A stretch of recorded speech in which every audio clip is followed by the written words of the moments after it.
Rekaman CCTV mengatakan Irjen Polisi Ferdy Sambo masuk rumah terlebih dahulu, kemudian rombongan dari Magelang. Kami tadi perlihatkan video, jumlahnya 20 video, ya, itu dari Magelang sampai area Duren 3, termasuk juga sampai Ramat Jati. Paling dalam video ini di area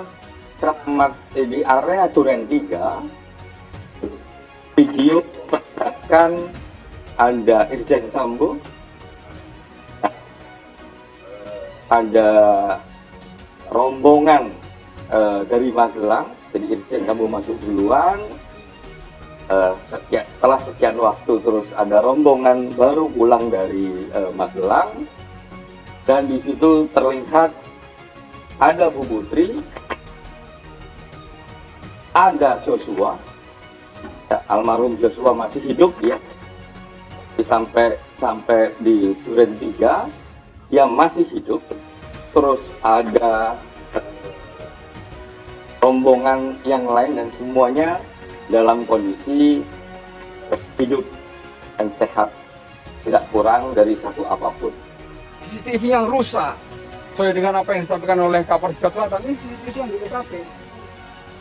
Tapi CCTV yang sepanjang jalur ini sekitar TKP ini sudah diketemukan oleh penyidik. Demikian juga kemarin saya sampaikan, CCTV dari sepanjang jalan dari mulai Magelang sampai dengan TKP sini itu juga sudah diketemukan oleh penyidik. Sekarang masih proses pemeriksaan oleh lapor untuk mengklarifikasi dan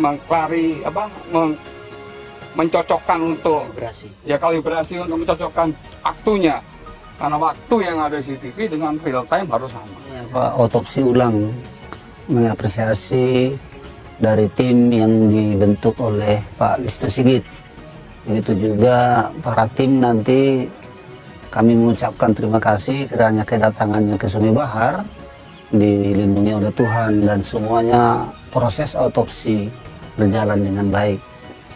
Dan harapan kami otopsi ini transparan dan terbuka, biar jangan ada yang ditutup-tutupi. Itu harapan kami keluarga. Ya, Komisi Nasional Hak Asasi Manusia atau Komnas HAM RI mengungkapkan isi rekaman CCTV di Duren 3 terkait dengan kasus meninggalnya Brigadir J.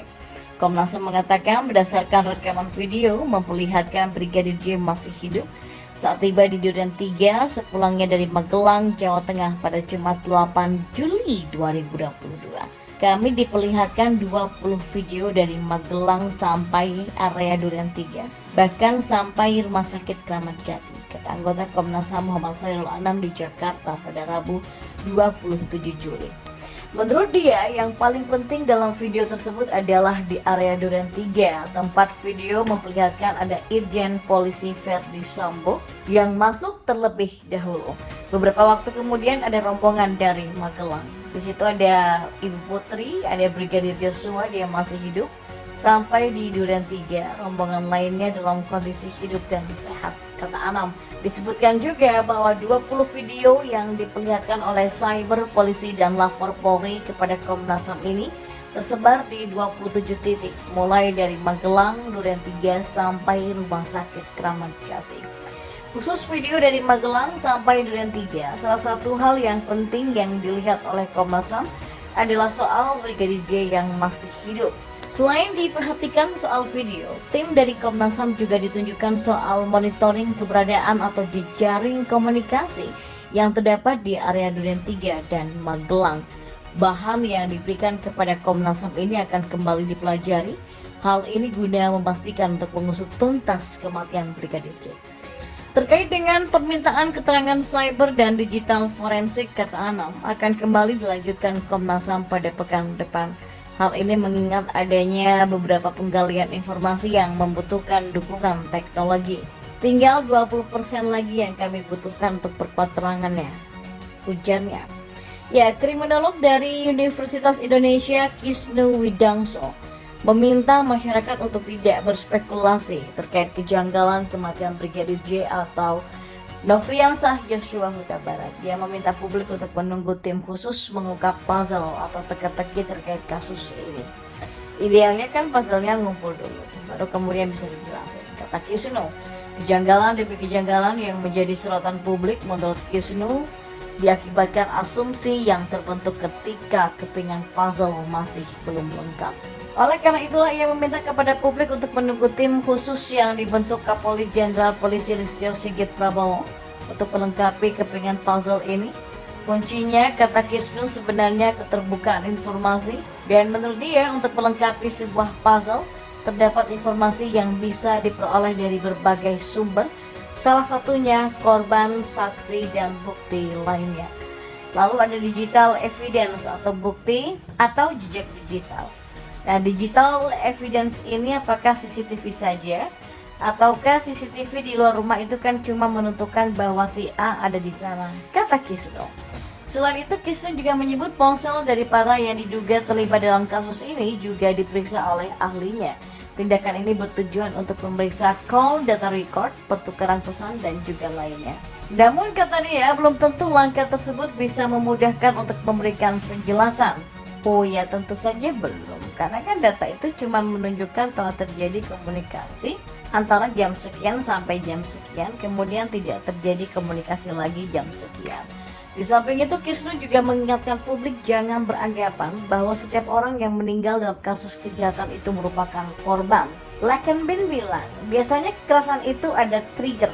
Ada yang memulai, ada yang melemparkan simbol, ada yang men-trigger munculnya simbol, ujarnya.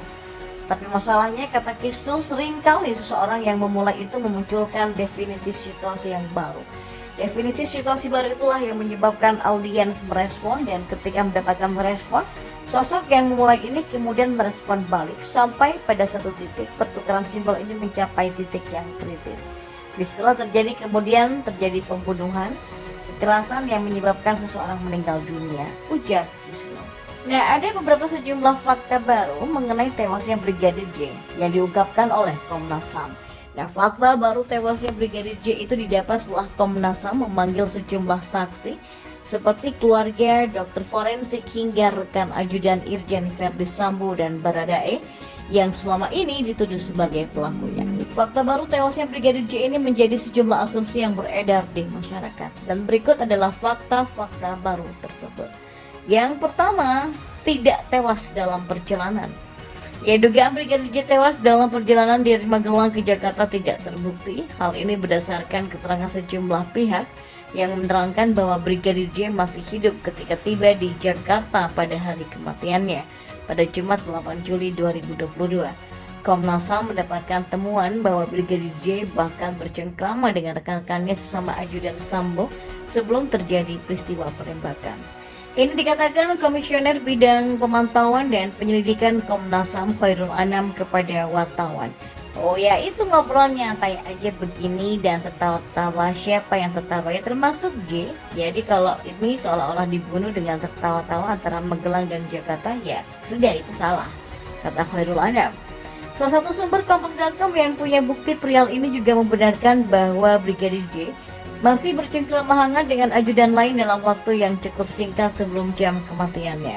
Lalu yang kedua, ditembak dari jarak berlainan. Khairul Anam menyebutkan juga dugaan sementara jika Brigadir J ditembak dari jarak berlainan. Kalau dari karakter luka, jaraknya memang nggak terlalu jauh. Tapi ada beberapa karakter jarak yang berbeda-beda. Itu dari hasil pendalaman kami, kata Anam kepada wartawan. Anam mengatakan luka tembak di tubuh Brigadir J terdiri dari luka peluru masuk dan luka peluru keluar. Namun dia belum ingin merinci berapa jumlah luka tembak itu. Ada pertanyaan nih, kenapa kok jumlah lukanya masuk dan keluar beda? Jumlah luka masuk dan keluar berbeda karena memang ada yang masuk dan keluarnya memang pelurunya masih bersarang di tubuh, sehingga jumlahnya berbeda, kata Anam. Sebelumnya Komnas HAM juga sudah menggali keterangan dari pihak keluarga, ahli, dan telah memanggil tim forensik Polri yang mengautopsi jasad Brigadir J kemarin. Yang ketiga, penyebab sayatan di kaki. Komnas HAM juga sudah mendapatkan informasi mengenai penyebab luka sayatan di kaki. Ketua Komnas HAM Ahmad Taufan Damanik mengungkapkan luka sayatan itu sengaja dibuat oleh dokter forensik untuk menyuntikkan formalin ke tubuh Brigadir J. Dijelaskan, Taufan, suntikan formalin itu diberikan setelah dilakukan autopsi pada jenazah Brigadir J. Selain dokter forensik, pihak keluarga juga sudah memberikan formalin sebelum memakamkan jenazah Brigadir J. Taufan berharap pemberian formalin ini bisa membantu proses autopsi ulang jenazah agar tidak membusuk. Ya, Komisi Nasional Hak Asasi Manusia atau Komnas HAM RI mengungkapkan isi rekaman CCTV di Duren 3 terkait dengan kasus meninggalnya Brigadir J. Komnas HAM mengatakan berdasarkan rekaman video memperlihatkan Brigadir J masih hidup saat tiba di Duren 3 sepulangnya dari Magelang, Jawa Tengah pada Jumat 8 Juli 2022. Kami diperlihatkan 20 video dari Magelang sampai area Duren 3, bahkan sampai Rumah Sakit Kramat Jati, kata anggota Komnas HAM Muhammad Khairul Anam di Jakarta pada Rabu 27 Juli. Menurut dia, yang paling penting dalam video tersebut adalah di area Duren 3, tempat video memperlihatkan ada Irjen Polisi Verdi Sambo